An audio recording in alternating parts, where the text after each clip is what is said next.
महाविद्यालय मुरार ग्वालियर में 7 एवं 8 मार्च को 2 दिवसीय अंतर्राष्ट्रीय सेमिनार का आयोजन भारतीय ज्ञान परंपरा एवं समग्र शिक्षा गुरुकुल सिनएप का आयोजन किया जाएगा। इस सेमिनार में उत्तर प्रदेश के 18, पंजाब के 4, गुजरात के 2, महाराष्ट्र के 3, राजस्थान के 4, उत्तराखंड के 6 तथा जम्मू कश्मीर के प्रतिभागी भी भाग लेंगे। सेमिनार का उद्घाटन 7 मार्च को उच्च शिक्षा मंत्री इंदर सिंह परमार के द्वारा किया जाएगा। 7 मार्च को 6 तकनीकी सत्रों का आयोजन किया जाएगा। 8 मार्च को 4 तकनीकी सत्रों का आयोजन किया जाएगा। 2 दिवसीय इस सेमिनार में देश विदेश के लगभग 400 प्रतिभागी भाग लेंगे। इस सेमिनार को लेकर बर्ग कॉलेज के प्राचार्य एस.के. श्रीवास्तव ने क्या कुछ कहा, देखते हैं ग्वालियर से हमारे विशेष संवाददाता राजकुमार शर्मा की ये खास खबर।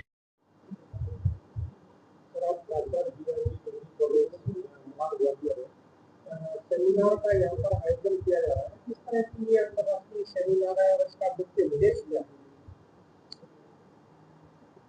इस सेमिनार का आयोजन का मुख्य उद्देश्य ये है कि एक अंतर्राष्ट्रीय स्तर पर, अभी तक सेमिनार हम अपने राज्य स्तर पर किया करते थे, लेकिन अब्रॉड इंडिया लोगों के इस विषय पर क्या विचार हैं, एक एडवांस रूप में हमारे पास सुझाव आ सकते हैं और उनको हम परिलक्षित करने का भी प्रयास करेंगे।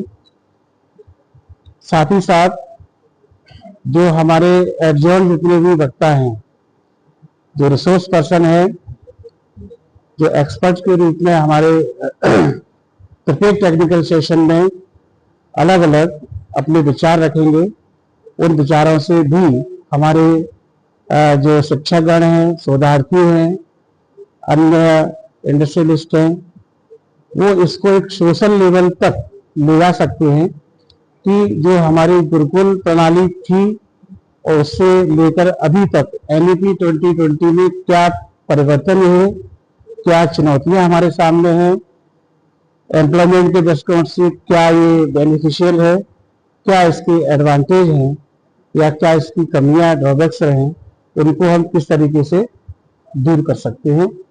तो इसलिए ये सेमिनार हम लोगों के लिए बहुत ही फ्रूटफुल है और ये महाविद्यालय परिवार का सौभाग्य है कि शासन ने कुछ ही महाविद्यालयों को अंतर्राष्ट्रीय सेमिनार के लिए सेलेक्ट किया है। सर, कहीं न कहीं ये देखा है कि जो युवा भारतीय पीढ़ी है वो पाश्चात्य संस्कृति की तरफ आकर्षित हो रही है, तो इसका कहीं न कहीं उनको कोई अच्छा विशेष संदेश है? बिल्कुल जाएगा, क्योंकि गुरुकुल से इसको जोड़ा गया है और जो नए सिलेबस या पाठ्यक्रम तैयार किए हैं उसमें गुरुकुल पद्धति को सम्मिलित किया गया है और वही चीज विद्यार्थियों को एक समय रहते हुए आगे चल के इस चीज का बहुत ज्ञान होगा, क्योंकि सिलेबस चेंज कर दिया गया है।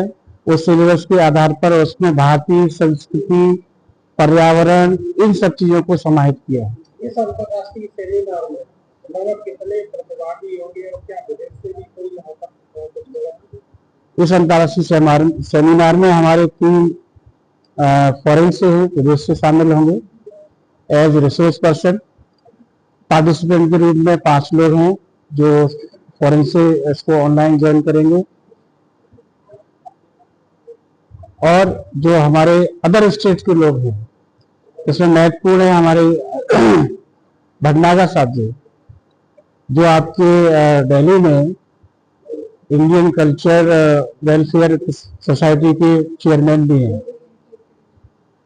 तो वो एक अच्छे एक्सपर्ट के रूप में उन्होंने हमें सहमति दी है, वो यहाँ पर दोनों दिन उपलब्ध रहेंगे।